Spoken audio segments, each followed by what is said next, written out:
Hey guys, so we an interesting video on Wild Rift. So we're back with a Caitlyn supplementary guide, and now why is this not an updated complete guide? Basically because I still think that the previous build with the Conqueror still is a very viable build. Now, this build is obviously going to involve lethal tempo, as you guys can see in the thumbnail. Now, first up, overall, which build do I think is better? I think Lethal Tempo build is better at the moment. And I think Caitlyn is one of the best ADCs to play at the moment. I think it's probably the 4th or 5th best ADC after Jinx, Kai'Sa, and Vayne. Which, of course, I did cover in my tier list that I released a couple of days ago.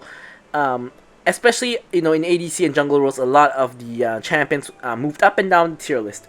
But yeah, Caitlyn is in a very good spot at the moment, and she's just doing really well.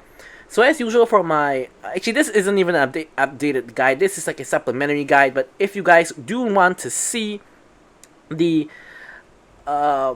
skills and leveling order, kind of forgot what to say there, but skills and leveling order, refer to the original Caitlyn complete guide.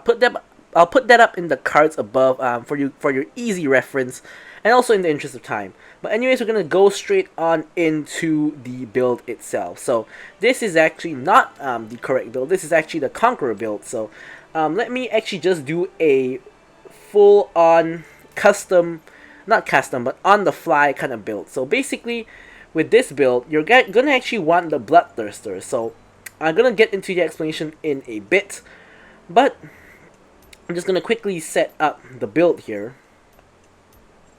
There we go. That's the build. And I'm going to also set up the runes.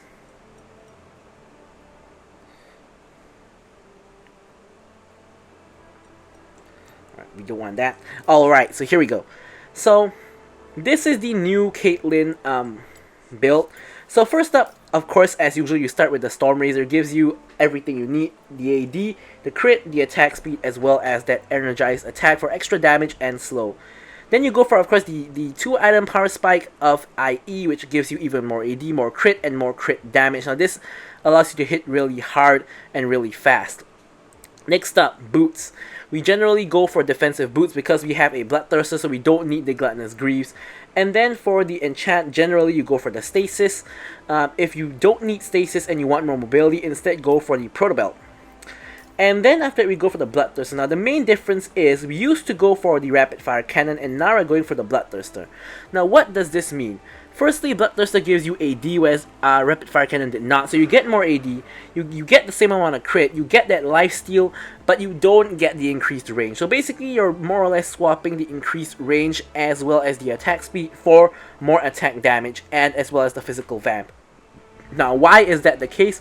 Because we have lethal tempo, that's why. So we don't really need the attack speed, we need the attack damage. Previously, the Conqueror, it gave you the attack damage, so you needed the attack speed. Now you have the attack speed, so you need the attack damage. Now you could still go for a Rapid Fire Cannon here, but honestly I feel that if you go for Rapid Fire Cannon here, just going for Conqueror is better, because then you need more AD. So just going for Bloodthirster here is way better in the build. Then you go for a Mortal Reminder, which of course gives you the Grievous Wounds and the Armor Penetration. And lastly, the GA, which will of course give you that Juicy Revive. Now if the GA is down, of course your best candidate to replace it with will be the Rapid Fire Cannon itself, which will put you at 100% crit, or even a Static Shift if you prefer that.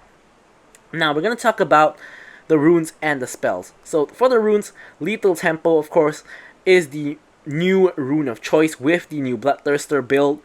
So basically what this does, gain stacks of attack speed up to 6 times, which will increase your attack speed by 3 to 9% depending on your level, and when you hit max stacks of 6, you get 30% attack speed.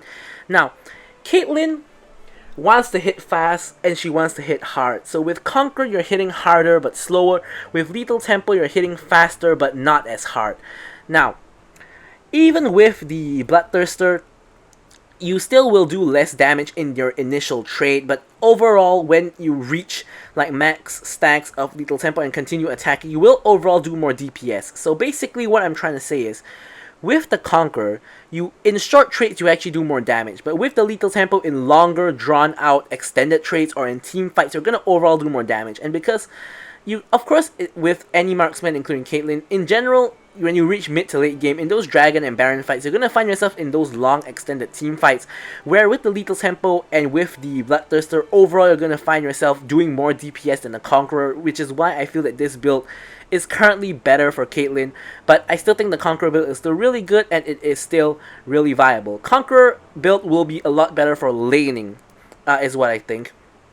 So now we're going to talk about the rest of the runes. So for Domination, you want to go for Hunter Vampirism, of course, for that healing. Now, if you really wanted to go for full-on laning, you could go for like something like a Scorch, but as I said, I don't think Scorch is a very good rune because laning phase is a little bit too short and it's too easy to recall and heal. So next up, you could also go for Brutal, for the initial AD, but I just like having healing from Hunter Vampirism, better scaling. And next up, for this second rune, now, I actually take Hunter Titan in the game that you see coming up because there's a decent amount of CC in that particular game, so I want Hunter Titan for the tenacity. However, I actually feel that on Caitlyn, Nullifying Orb is actually a really strong rune on Caitlyn, because on Caitlyn, you're going to be trading a lot in the laning phase. You want to be trading a lot in the laning phase because you generally win those trades, so you're going to be heavy trading a lot. And I find that the shield from Nullifying Orb, especially in the laning phase, is going to be really helpful to your cause of harassing your opponents and, of course, winning those trades. So Nullifying Orb, I think, is actually really good on Caitlyn in particular. And lastly, you go for Nimbus Cloak. Now, the real reason why you go for this is because you don't need Mana Flow Band, you don't need Hunter Genius, and Sweet Tooth isn't very good. So basically, your best option is going to be the Nimbus Cloak. So when you pop your Exhaust or your Flash, you're going to get extra burst of movement speed, which is, of course, always going to be helpful. Who doesn't want movement speed? So, for the spells, of course, as you guys can see, we go for the Exhaust. Most meta ADC spell now, absolutely OP to just just disable any backline divers or any like carries on the enemy team, and also go for the flash, of course. Don't think I need to explain that one. But yeah, with all that out of the way, let's jump straight into the gameplay. Alrighty, so on to the Caitlyn gameplay. So, as usual, don't forget to like, comment, and subscribe if you guys enjoyed the video. And any questions, queries, remarks, leave them in the comments below, and I will be sure to respond or heart the comments. So this is a very lovely gameplay of Caitlyn, where I will be able to explain a lot of what you want to do as a Caitlyn, especially in the current meta with the new lethal tempo, etc. So here, first up, we're gonna of course start off with a leash for our jungler. Nothing too fancy here. And if you 3-hit the buff while standing in the bush, you can prep your headshot to use on an enemy if need be. So here, first minion dies. We don't quite get there in time. Neither does the enemy though. So here I'm fishing for a auto attack on the Jhin. Boom, there we go. Headshot onto the Jhin. So basically at every available opportunity, you want to try to auto the enemy and not necessarily auto the minions.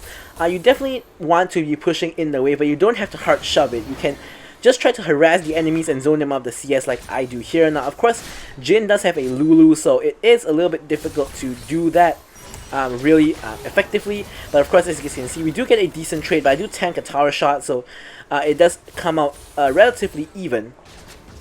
But here, we already have them shoved in. This is generally where you want them as a Caitlyn. Then you want to put traps under their tower and, of course, just harass them. Lulu walks all the way up just to get a little bit of harass on Nami and, pays for it with a lot of damage. Now here, I get the double headshot off on Jhin, and I'm not quite sure how he didn't die there. Maybe he procced his fleet for a heal, and then now he takes the fruit. So he now is at decent health. So now the only thing you want to take note of is the location of the enemy jungler. So we can see Mundo is actually at the top at the Raptors based on the ward that plays there. So we are playing extra aggressive because we know that there's no threat. Lulu walks into a trap followed by a bubble followed by a 90 or 45 caliber net into a headshot and a kill. So we got what we wanted, which is the kill, early aggression rewarded, and now we can recall. So really, this play comes off the back of our mid laner actually planting a ward in the Raptor pit and allowing us to know the position of the enemy jungler. We see Mundo at the top side, so we know we can go ham onto them because we know where Mundo is. We know that their mid lane did not rotate, so we know it's a isolated 2v2 where no one from the enemy team can influence it at all. So we use that fact to just straight up just bully the lot of them, and basically we get a kill on the Lulu off of that. Now we nearly got the kill on the Jhin before that, so that's a little bit unfortunate that we didn't get the Jhin kill, but hey, you know, we did end up getting a kill in the end, so it's all good. Now Lulu, it has left Jhin alone, so we're going to take advantage of that to quickly get off a quick trade and harass him. Headshot onto Lulu as well. So really being very nasty with the Caitlyn. This is how you want to be playing Caitlyn. Boom. Here Mundo finally comes in. Pretty expected considering he will be of course clearing his bot side jungle. Here we get a little bit of harass onto him as well as a headshot, and then we pop the ace in the hole for the kill. No one on his team bothers to block for him, so that one's a freebie. Now honestly, that shouldn't have been a kill. It should have been blocked by Jhin or Lulu, but I guess that they had enough of my nonsense that they didn't want to take the damage from my ult, which would force them out of lane. But pretty selfish play by them, so it gives me another free kill, and Mundo just dies for showing his face in my lane. So anyways, back to the game plan. We're going to be pushing in the wave. We can see Morgana in mid. We know Mundo is dead, or rather he just respawned. So we're going to pop the plant as well, harassing the Lulu. And unfortunately we have red buff, and sometimes as Caitlyn, getting red buff is not really the best thing in the laning phase, because it kind of makes it such that when you harass them with one auto, the red buff burn will tick onto them, and you cannot stand under the tower to get more harass off, because you will tank the tower because you aggroed them with your red buff. So that's a little bit annoying, but yeah, so here we see Morgana roaming down, we see Mundo showing up. We don't want to overstay our welcome, we don't want to be too overly aggressive without, you know, having the need to be overly aggressive, if you know what I'm trying to say. So we're gonna back. We pick up the Storm Razor as well as the boot, so we're really strong now.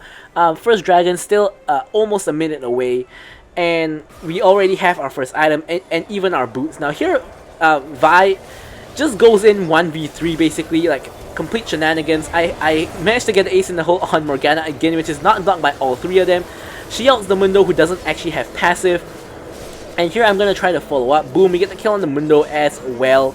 And going really well. I get off a lot of autos onto the Jhin for a lot of extra harass. So Jhin is going to have to recall, Lulu's going to have to recall. And this gives me and Nami time to actually work on the tower. Jhin doesn't actually end up recalling, so he's just under the tower trying to defend it. But it looks like he's not anymore. So he sees us going for the push and he ends up backing off. So we're really close to getting that first tower of the game. So what we want to do, of course, is to just shove in the wave and to go for that first tower. Lulu comes back to the lane, but she can't defend the first tower by herself. So we're just going to go for that first tower. End up getting a little bit of aggro because of the red buff, but not too important, so we end up getting that first tower. Huge injection of gold, but we don't have time to go back and spend it. Cloud Dragon is up, which is the most important dragon in the game, and here my team is in position ready to contest. Ahri and Vi are on one side, whereas me and Nami are on the other side. Here no one is really attacking me, so here I'm just trying to go in and get free autos if I can to stack up my lethal tempo.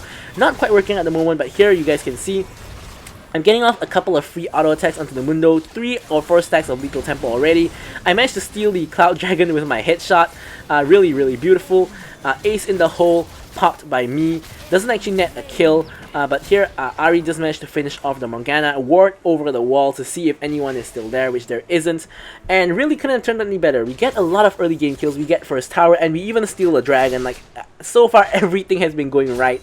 Nothing has really gone wrong in the slightest. So also my team now 8-1 in terms of kills, and we have a 6k goal. Of course 4 of those kills are on me, and I do have a whole load of goal, over 6k goal, and no one in the entire map is even at 5k yet. So we have a huge advantage.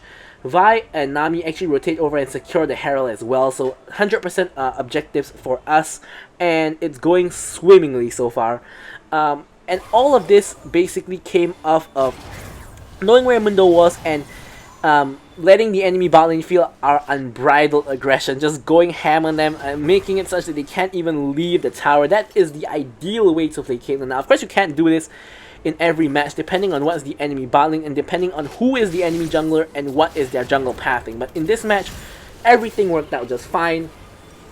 Lulu doesn't really have any aggression, and the enemy jungle was at top side. Here another ace in the hole onto the Morgana, and the heal actually does save her coming out from the Lulu, and not that would have been another kill. Flash forward to auto the Morgana for the kill, and I tank Jin's ultimate, but he doesn't do enough damage to kill me, so all is good. Here taking a little bit of that honey fruit, because we do want to actually force mid lane tower down with that Herald. Herald does get off the charge, but tower is still left at 300 HP. And I'm just going in with my headshot to take down the tower. So now that we got the tower, we got what we came for. We're not going to overstay yet again. And we're instead just going to back off, return to base, and complete ourselves the Infinity Edge. There we go. So we got our 2 Ion Power Spike a mere 7+ minutes into the game. So we're doing really, really well. Now we're going to head over for a very short trip back to bot lane to just get the farm, because as you guys can see, the wave is a little bit pushed up but not too far, and there is a huge wave that's going to come crashing towards us. So really important that you recognize that the huge wave is coming and you get yourself there to get all of those minions. Look at how many low health minions there were. If I wasn't here, at least 3 to 4 minions would have been lost just into thin air with no one actually getting that gold.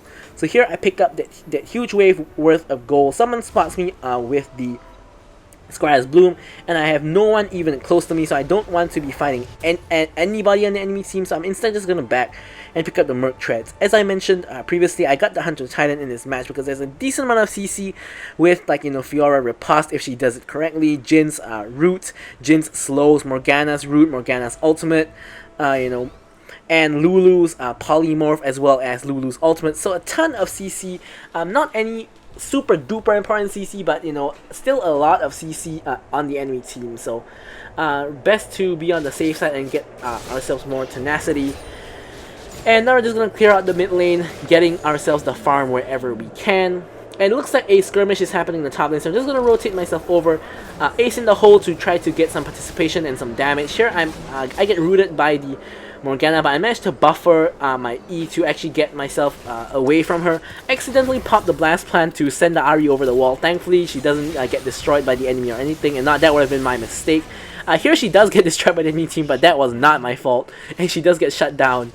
So here, the entire enemy team, you know, basically gets the better of my team. I do get off a couple of headshots there from a ton of them walking straight into my trap, so they all get pretty chunked. Now, when you're a Caitlyn and when you are fed, especially like that, your mid-game power trough is really not even noticeable. That it really isn't any mid-game power trough if you're fed.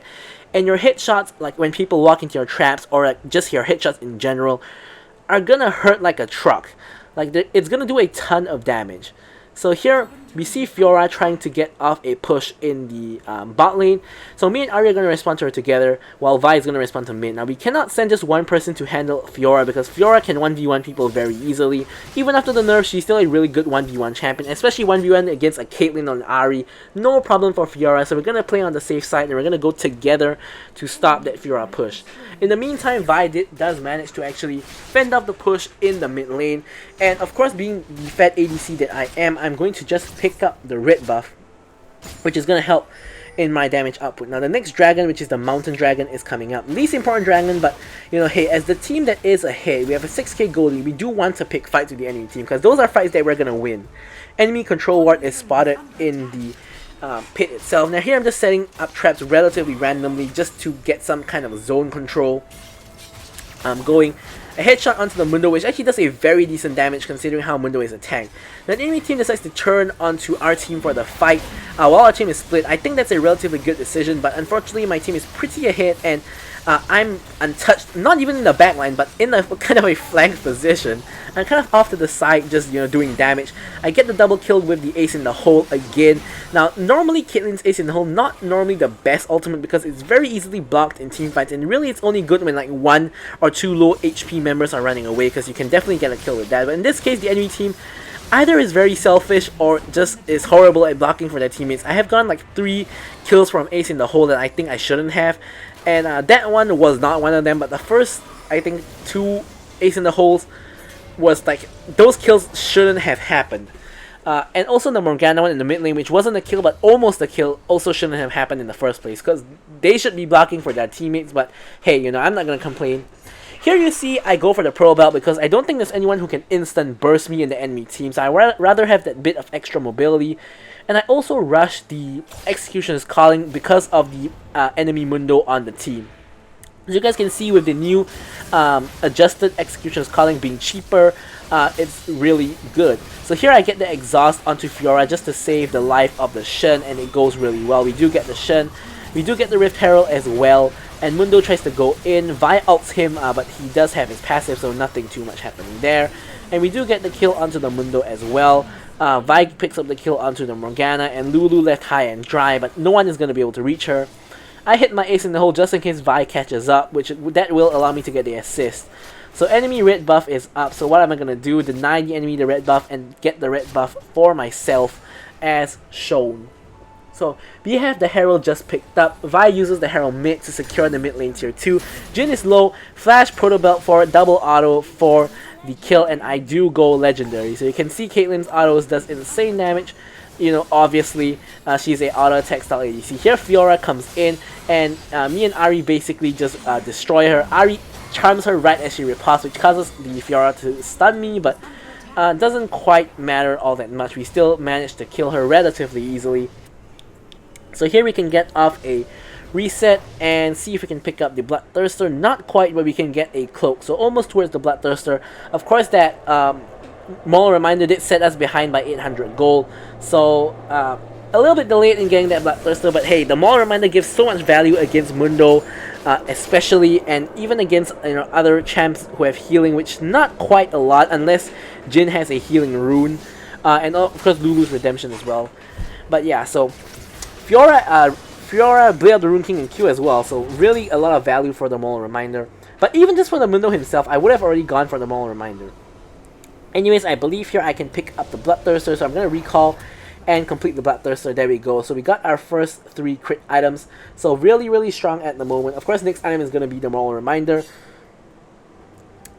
Especially for, the tanky champs like the Mundo, mainly, who is still a very solid frontline lane. You will see that, you are seeing actually that it still takes quite a lot of effort to kill the Mundo. Here, we're so ahead and I'm just trying a very funny play. This is not an optimal play, but I'm going for the Caitlyn flank. So here you guys can see I'm pulling up from behind, going straight for that Jhin. We get the Jhin, we get rooted by the Morgana. We're going to chase the Morgana.